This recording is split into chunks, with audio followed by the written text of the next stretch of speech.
வணக்கம். இன்னைக்கு நான் வந்து 4 வகையாக ஜூஸ் ரெடி பண்ணி வச்சுருக்கேன் பாருங்கள். ஃபஸ்ட்டு மேங்கோ ஜூஸ்,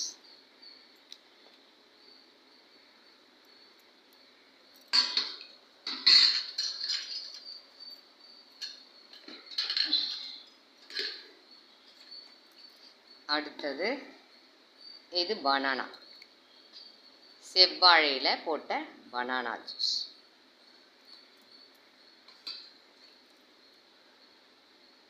இது வந்து வாட்டர் ஆப்பிள், முந்திரி பழம் மாதிரியே இருக்கும்.